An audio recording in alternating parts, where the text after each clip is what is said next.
Hey, and welcome back to the Crochet Crowd, as well as my friends at Yarnspirations.com. Today I have a plant holder for you using the Red Heart Flower All-in-One Power Granny Square. So this actually makes the flower itself. It's designed to change. So before I jump to that part of the tutorial, I should tell you that, your tension can change, which really dramatically impacts this yarn. So last time I played with that yarn, I was using a 5mm size H, but my tension is a bit different today. And so I used a 5.5mm size I. So you're going to want to test your tension so that you can get it right each and every time. So without further ado, I'm going to just quickly talk about what you need to do in this pattern, and then I'm going to jump you to a tutorial, and then I'm going to come back and we're going to finish it together. This pattern is made up of only 3 of these flower power granny squares, and what they've done is that there's a hole in the bottom. You can see the planter is just hanging out in the bottom, and it's just kind of wrapped around. So the strand that is starting here, coming up and attaching those together, comes right up to the hand.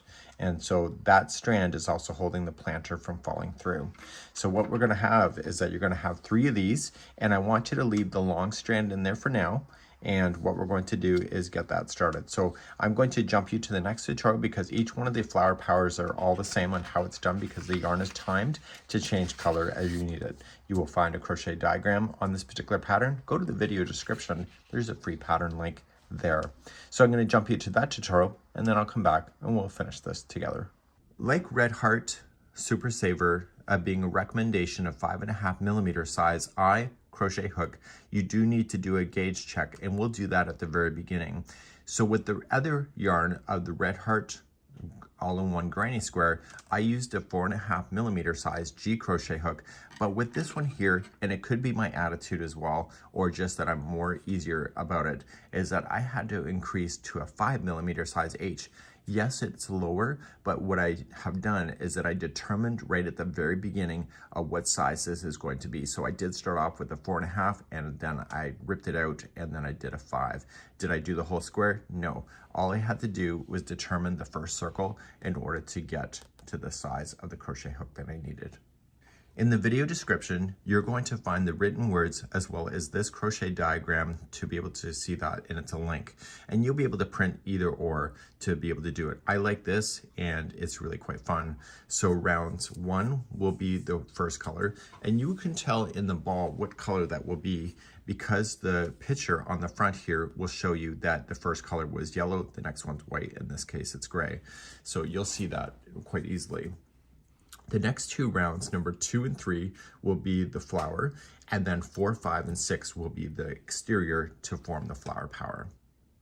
Another tip I would have for you is that I would kind of pull out a section of the yarn. We know that yellow is the very beginning, and so what I'm going to do is just pull out something like this, so that I get a good sense of where the yarn is going to finish in my hands, so that if I have to loosen up the yarn in order to get that transition to hit, I can see it. If I have to go a little bit tighter in order to get that transition, again, I can see it. The other thing here is that your crochet tension really does matter, and you can alter things quite easily with this. And once you get used to this concept, your hands and your hook will go in sync with each other to make it easier, but the first time that you try may be a little difficult. The other thing that I would also recommend is that when it comes out of the yarn ball, make sure that it's easily being pulled out. If it's too tight, it changes the length of the yarn just slightly, and that can also change the way that it will go into your project. So make sure it's nice and easy coming out of the ball. So we want to make sure that the slip knot is 4 inches away. So I have 1, 2, 3, 4. So the slip knot has to be approximately right here. So what I'm going to do is just create a slip knot roughly around there, and then give it a measurement and see where it's going to go. And I'm going to use the recommendation of 5.5 to show you that my tension is not the same as the product, so I have to adjust my hands in order to, or adjust the hook in order to make it happen. So I want to make sure that it's about approximately 4 inches, and you can see that it's not. Okay, so I have 1, 2, and approximately a half, so I have to make sure that hits 4 inches. So I want to leave this in the tutorial just to give you an idea of approximately how you're going to do it. So we're going to just measure again. So we have 1, 2, 3, and 4. Okay, just ignore the numbers on here, it's just because this is buried. So that's where we're gonna start, and I wanna show you the first round and determine if we're going to be using this hook or we're gonna switch down or increase depending on you. So here is just the yellow until it changes color. So this is all I have to play with, and I wanna keep an eye on that off camera so that I can do it. So we're going to chain 4. So 1, 2, 3, 4, and we're going to slip stitch into the very beginning. We're now going to chain 3, so 1, 2, and 3, and we're going to put 9 double crochets into the center of the ring. So different size crochet hooks for me creates a different tension. So we'll count those out. So I'm going to count the first one as 1. So the chain 3 is 1, 2, and I need a total of 10. So we have 3, 4, 9, and I have not done 10, and I've already run out of yarn. So this means that my tension with the recommended crochet hook is not the same. So this means that this hook of 5.5 millimeter is out for me. So in order to get the transition to be faster, I have to reduce the hook. So reduce the hook to one size, and in my case, I went down to a 5 millimeter size H. And when you rip it out, only rip it out until you get to the stitch, or to the beginning slip stitch, or the slip knot that you started. Okay, so I want to get to the very beginning, because we know that that's 4 inches from the very beginning. Okay, and now we're going to put our hook in, tighten it, so the shaft distance of the perimeter around is smaller than this one, therefore we use less millimeters per stitch. So we're going to try again. So 1, 2, 3, 4, and then slip stitch to the beginning. And then there you go. So when I went to 4.5, what happened was that I was left with yarn before the transition was done, and therefore there was too much yarn left over. So that's how I got a 5. So now we're going to chain 3. That counts as 1 of 10, and then in the center ring we're going to place in 9 more double crochet. So I'm going to keep an eye on where that transition is. So that's 2. So the chain 3 plus the double crochet equals 1. So we have chain 3 is 1, 2, 3, and we need 10. So we have 4, and then we have 1 more. 10. See? So we have 1, 2, 3, 4, 5, 6, 7, 8, 9, 10. And we're going to slip stitch with that to start our color. And we have the new color ready to go for round number 2. Let's begin that process next. So I went ahead and I pulled out the white section before the transition to the last color, again, so I can see it. We're going to start in round number 2 is nice and easy, and we're going to chain 3. Try to keep the same tension that you just did in the first one. It will make your life a lot easier. And in the same one of the join, you're going to place in 2 double crochet. So you won't know at the end of the round, on this round here, because white goes for 2 rounds, if you are being too loose or too tight. So just go with it, just with what you think. So it's within each of the stitches going all the way around, you're going to place in 2 double crochet.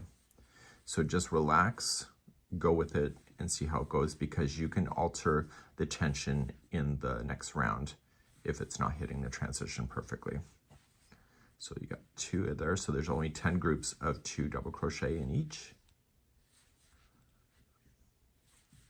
So I found with myself, if the yarn is coming out of the ball and I can't see where that transition is, I get stressed. So by pulling out the color that I'm currently using so I can see it all, I just find my journey is a lot easier on my mental state.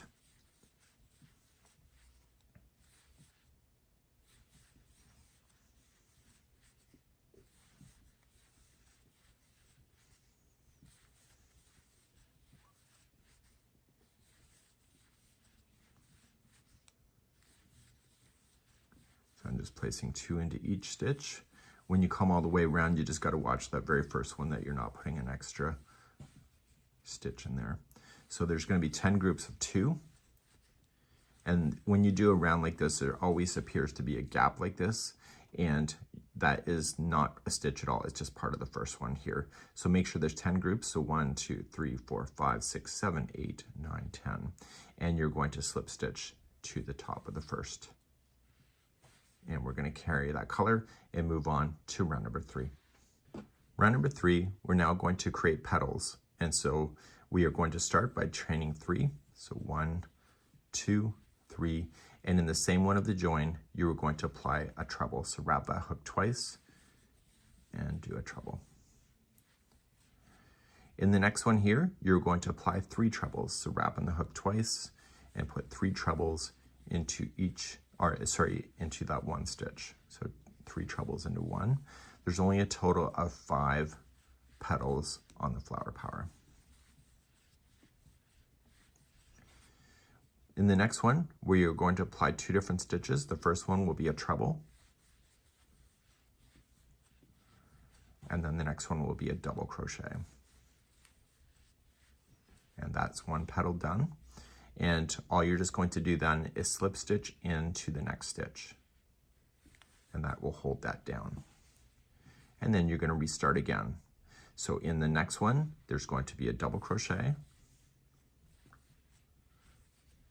a treble,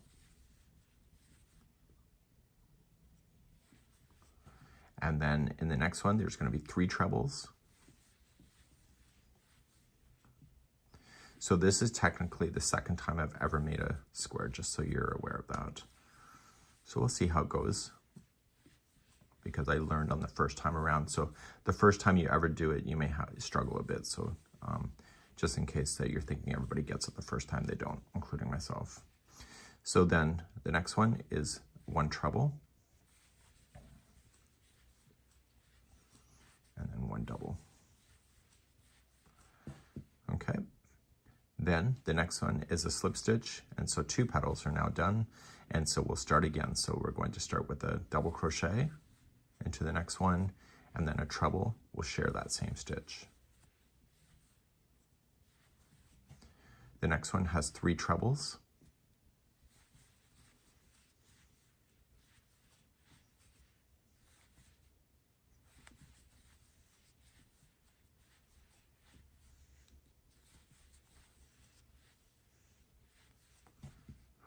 Okay, and then the next one has 1 treble first, and then 1 double. So there's another petal done, and so then slip stitch, and we're getting closer to the transition. I'm going to keep on going, hope for the best, and we're going to do a double, and then a treble into the same one. So I don't want to overreact by flipping out the transition. I'm not going to hit it. I want to just keep on going with my natural process so that I can see, if anything, if I need to adjust. But as I promised you, the third color is just a breeze to get through because there's lots of extra yarn left over. Okay. The next one is going to be a treble and a double. The transition's coming up soon. So we're going to slip stitch and do the final petal and see how we are going to make out. So the first one is a double and a treble into the same stitch.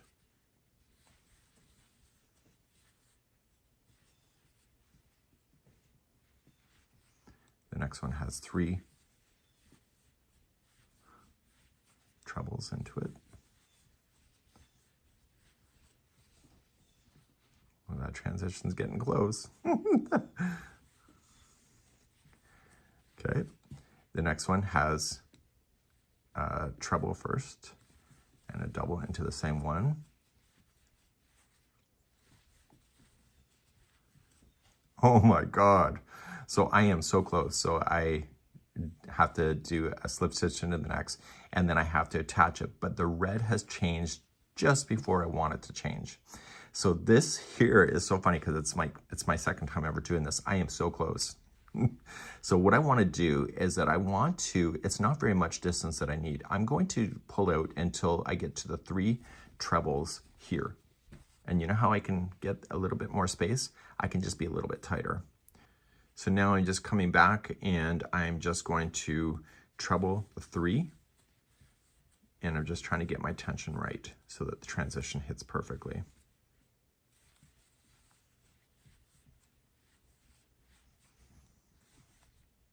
So this takes a bit of practice. So if you're not getting it all the way perfectly, then just keep playing with it.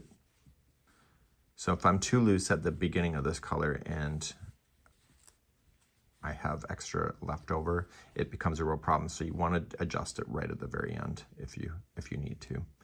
So then there's going to be a treble into this one, and then a double. And there is my transitioning happening. So I have my slip stitch, and when I do a slip stitch to the top of the first one, the red color should be the one that comes up. And there we go. So just play with that, and now the remaining of the square is going to be very easy to do. So because there's extra yarn left over at the end of this, you can relax and do 4, 5, and 6 with the final color. Make sure that this is ready to go though. And so you're going to chain 3, so 1, 2, 3, and everything is going to get something. So the next one will be a double crochet. The next one will be a half double crochet. And then the middle one of the petal that you see there is always going to be a single crochet. So in order to get and go in the dips, the next one is going to be a half double crochet, so it has to be a little bit taller. And then the next 2 are each going to be a double crochet. So we're making this completely round, filling in the jumping down space. So now we're going to do a treble way down here. Okay, and when you wrap the hook twice, you go here where that slip stitch was, and you just let it carry over the top, and that really defines that petal nicely. Starting in the next 2, they're each going to be a double crochet.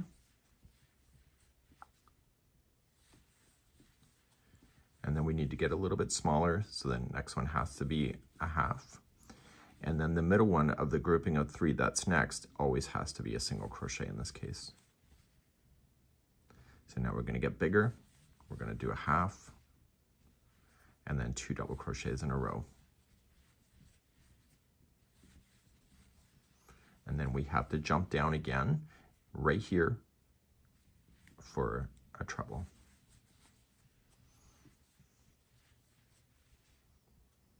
Okay, then we start again. So 2 doubles in a row.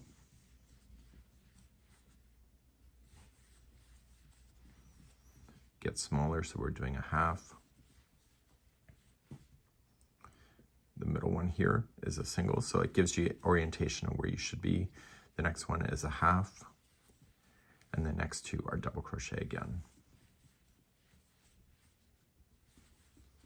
And then you're going to jump down and do a treble into that where that slip stitch was. Okay, the next 2 are a double crochet.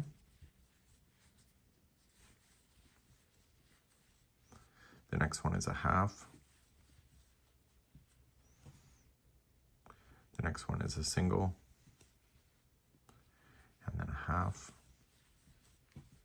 and then 2 double crochet again. So every petal is basically the same orientation. And then you're going to jump down and do that treble, so wrap that hook twice, go into the slip knot or slip stitch. Start with the next 2, a double crochet.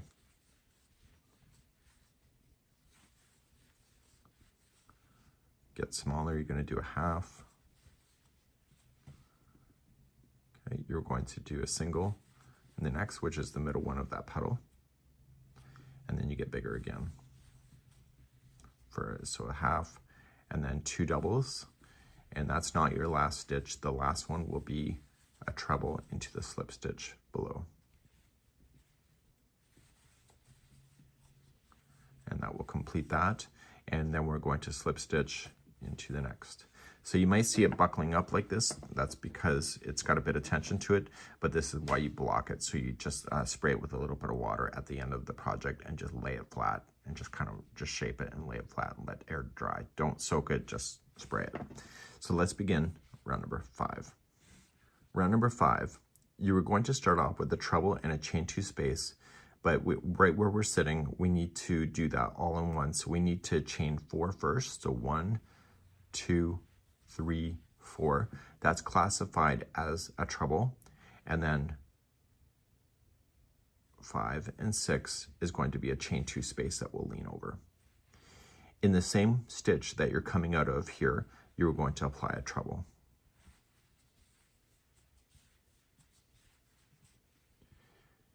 Okay. The next one is going to have 2 double crochets in it. And what we're doing is we're converting to a granny square at this point. We chain 1. We do not skip anything on this next stitch. We go right into the next one, and we're going to apply a double crochet, a half, and then a single. Okay, so you're going to see a flat edge appearing.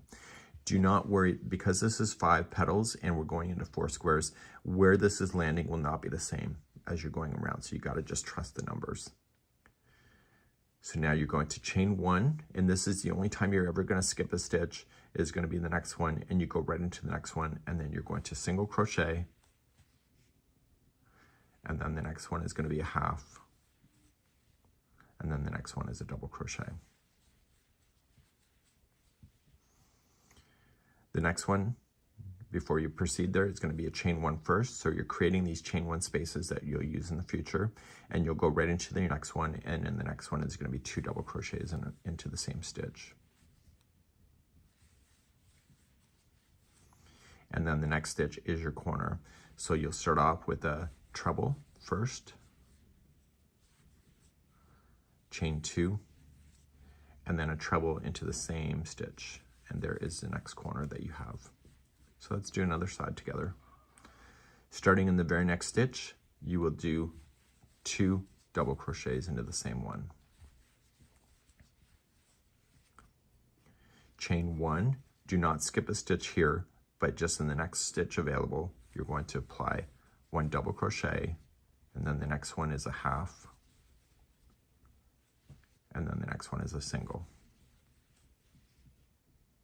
Chain 1, and this is the only time you're going to skip, is in the middle of the side. So you skip the next one and single into the next, half double crochet into the next one, and then double crochet into the next one after that. Chain 1, and in the very next stitch, you were going to apply 2 double crochet,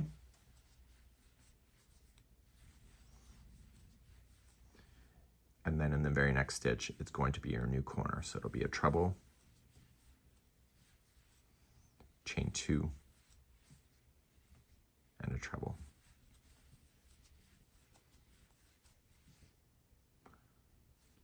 The next stitch is going to be 2 double crochet. Chain 1, do not skip a stitch, and in the next stitch, just place in 1 double crochet. The next one is a half, and the next one is a single. Chain 1, you're now going to skip the stitch that's in the middle of the side, so skip it, and then on the next one, it's going to be a single, and then a double, a single, then a half, and then the next one is a double. Chain 1, do not skip a stitch, and in the next stitch, you're going to apply 2 double crochet.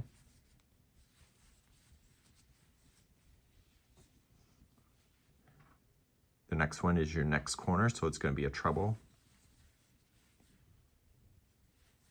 chain 2, and a treble into the same stitch.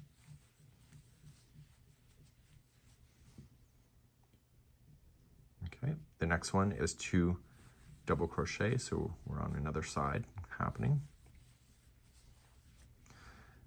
Okay, you're going to chain 1 to create a space, do not skip a stitch, and you are going to place in a double crochet, and then next one will be a half, and the next one is a single. It's the middle of the side, so you will chain one, you will skip one, and then you'll single on the next side of that, on the other side of that. Okay, the next one is going to be a half double crochet. The next one is a double crochet.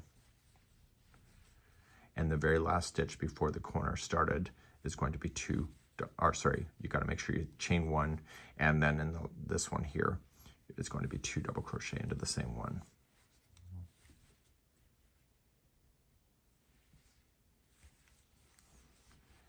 And then you're just going to slip stitch it to the 4th chain. So 1, 2, 3, and go to the 4th and slip stitch. And that will complete this round. This is number 5. You can see that it went down into a square, and now the very final is ready to go. The very final round, here we go. We're going to slip stitch ourselves to the next chain 2 space to get ourselves oriented, and you're going to chain 2. That chain 2 will not count as a stitch, it's a filler. And you will half double crochet into the same space, and we'll finish this corner when we come back around. You're now going to chain 3 to turn the corner, and then put in 3 half double crochet into the same corner. So technically all the corners have 3 half double crochets. Chain 3, 3 half double crochet, but we'll finish this one when we come back around. We're going to chain 1, and we're going to go to the next chain 1 space. So there's always going to be 3 stitches between each of those spaces. So we're going to jump those 3, and we're going to apply 3 half double crochet.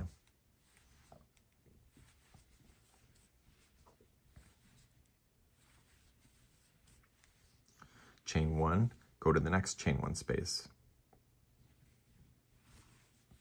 3 half double crochet,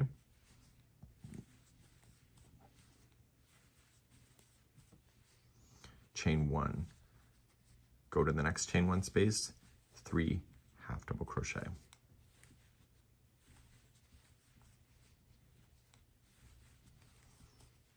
chain 1, and now the corner is next.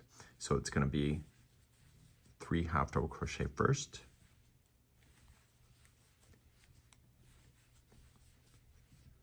chain 3, and 3 half double crochet.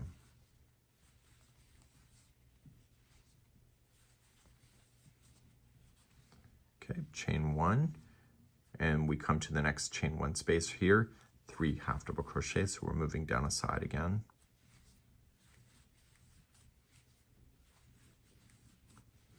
Chain 1, the next space,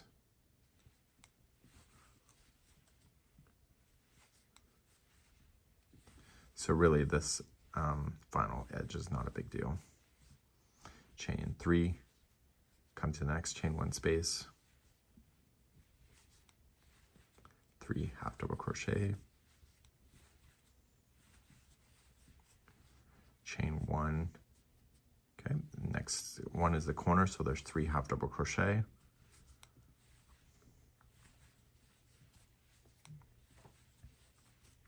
chain 3 to turn the corner, and 3 half double crochet.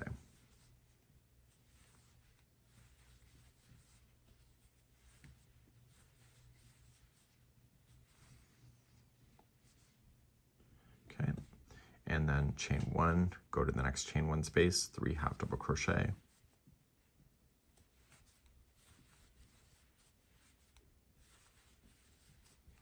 chain 1, 3 half double crochet, that's in the next chain 1 space, chain 1, 3 half double crochet in the next space,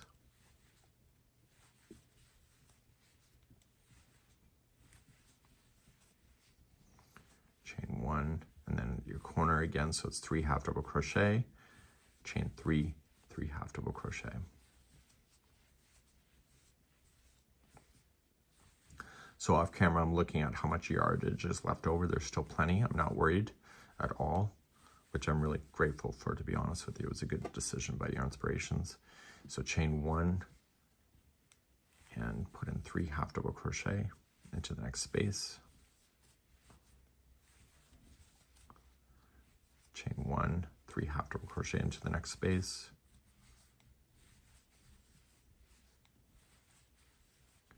chain 1, 3 half double crochet into the next space,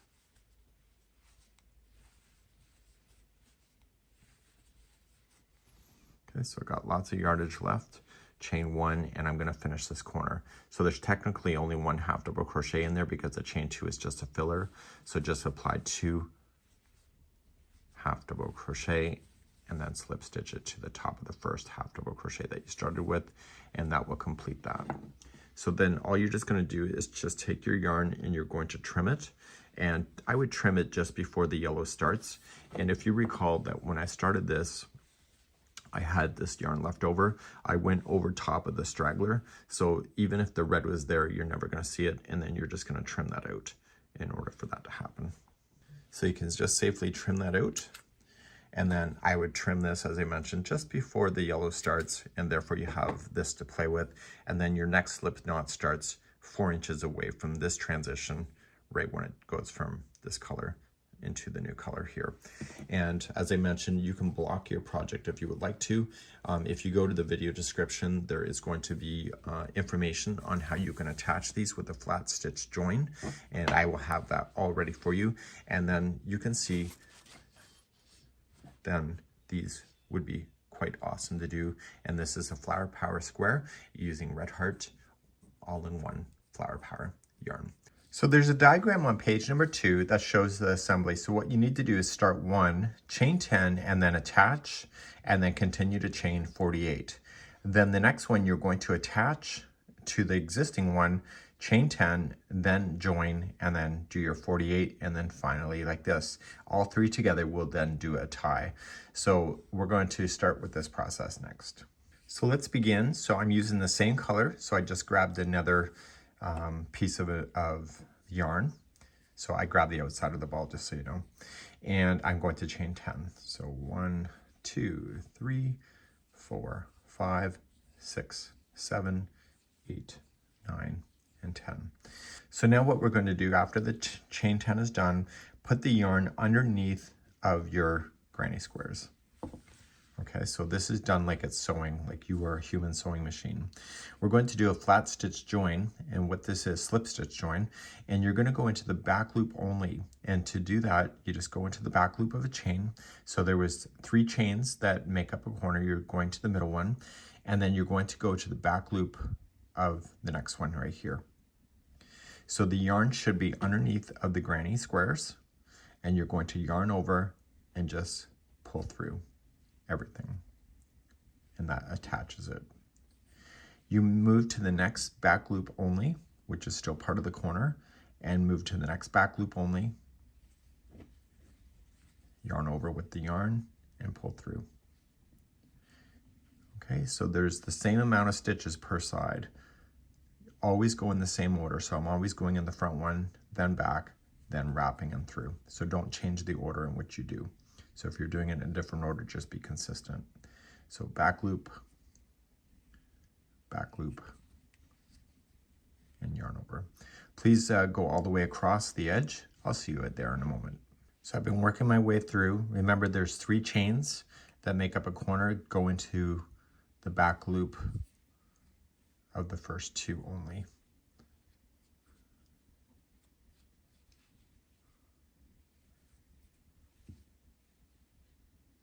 I used this technique when I was doing a granny square jacket a few weeks ago. It's a great technique because what it does is it sinks down the stitches together, and because you're using the same color, it blends really quite nicely. So after you have this done, you're going to chain 48. So 1, 2, 3, 4, 5, 6, 7, 8, 9, 10, 11, 13, 14, 15, 16, 17, 18, 19, 20, 21, 22, 23, 24, 25, 26, 27, 28, 29, 30, 31, 32, 33, 34, 35, 36, 37, 38, 39, 40, 41, 42, 43, 44, 45, 46, 47, 48. Once you have your 48 done, just do a little bit of a longer tail. And then you're going to move on and join the other the other two sides that are left, and we'll talk about that in a second. So that's what it would look like at this point. So you're going to start another one, and the other final join will be the same thing to join it into a full circle. You should know that I have to use a granny square itself. So I'm using only the outside color. So I'm saving this interior for when I do the pom-pom, and I'm doing that for 3 times because this takes enough yarn.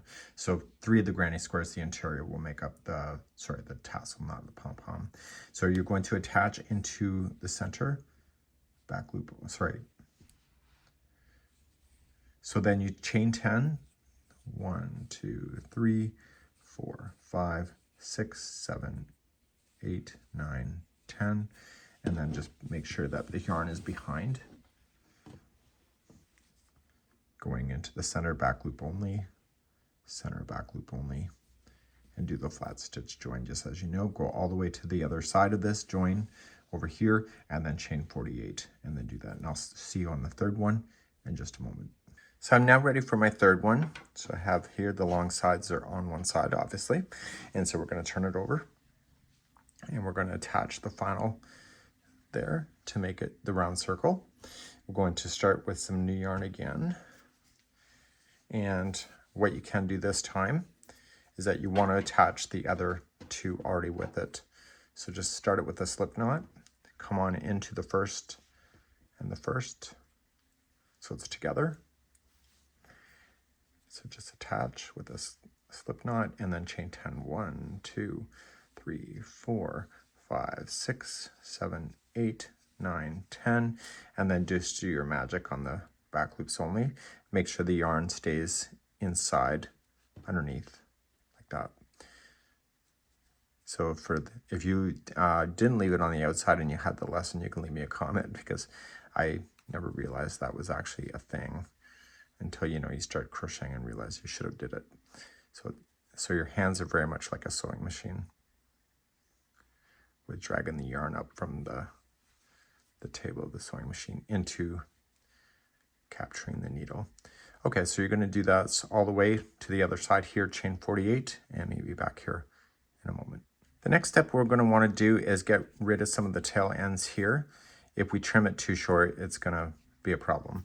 So just weave the tail ends through a bit of the chain work.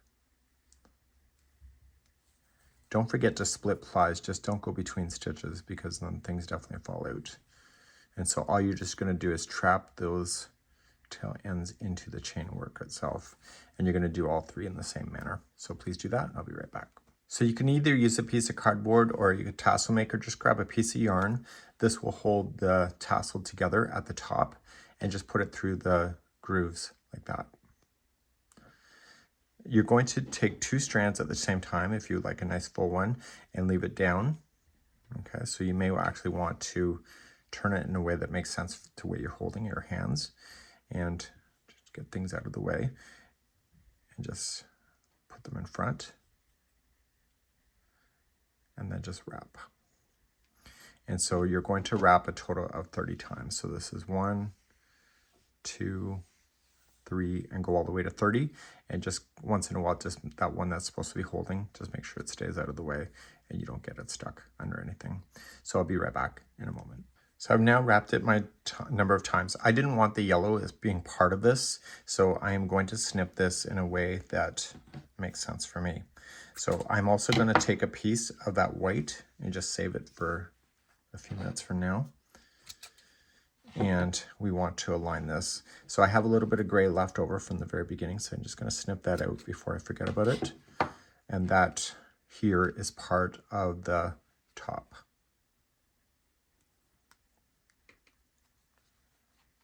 Okay.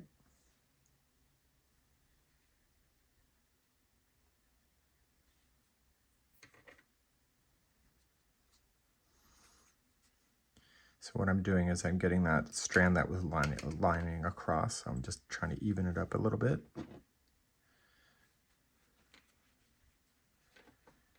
And I'm going to tie it into a weaver's knot. And a weaver's knot is a permanent knot. So when you go to tie it, you tie it in an overhand, give it a really good tug. And when you tie it in the other direction, tie it so that the strands are going in the opposite direction from the way that you did before. It's very much like a square knot. So when the yarn companies tie their yarns together, they use a weaver's knot. Okay. So I don't want to cut that out. So what I'm going to do at this point is that I am going to create the other part of the tassel. So I'm going to shove my hand between, so I'm just pulling it out so I can get it to the space. If you want to use a crochet hook, you can. Just pull this through. And what you're doing is you're securing this tassel at the right spot. So just come around the outside of that. And again, when you pull on it really tight, like that. And then when you go to tie it in the opposite direction. So usually when we're taught knots as a kid, the knots are always, strands are always in the same position, but you have to make sure they're opposite on the second pull through. Like that. Okay. So I'm now going to cut this off the tool.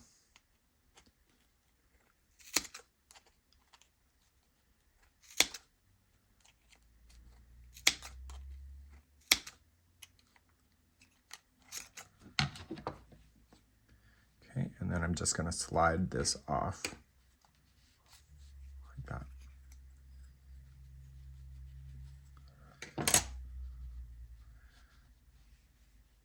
So keep an eye on the ties at the top and look for any strands that are out of position. Just pull those out, and then the rest of them just tighten things up. See how there's a bulge, there's something going on with that. This is the strands that we used to tie those, so I'm just going to tie those nice and short, or cut those nice and short. And then we just give it a good shake and determine if the length is what you want. So any oddballs out, just trim them down. So now we're going to tie this to the bottom where those side seam lines will be. So I'll be back in a second. So let's put this onto a tapestry needle because I think it'll look better. You decide. And I'm just going to go up through the base and pull that in. Going to go back down through a different spot, slightly back through the tassel. And then back in. Different spot at the top.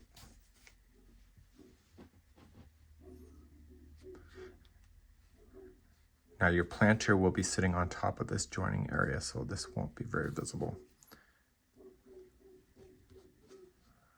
And secure in your loose ends, all of them. Okay, and I'll be right back in a moment. So I gotta just secure this other one that fell out, and I'll see you here in a moment. The next thing to do is get a pot and just insert it inside, and this will hold it from falling through, and then you just have to decorate. So I'll have to get some flowers to do that. Artificial would probably be the lightest option, but you can decide, that's your creativity, and we'll see what this is gonna look like in the end. Okay, so now Daniel has loaded this, and I want to find the balance point. So if I tie this before finding the balance point, it may not be balanced. So we want to make sure everything is going to sit properly in this. I realized due to the tassel, Daniel, if you can scroll down, I put the tassel in between two boxes so that the flower pot stays flat. And I'm going to lift it up, and it's still flat. So then I'm going to make the tie with all three together with an overhand tie. As close to the top as possible, making sure that I catch the chain for all of it together. And then all I'm gonna do is take a pair of scissors and just cut most of this off, so it's gonna hang nicely. And there is the Flower Power plant holder, just like so.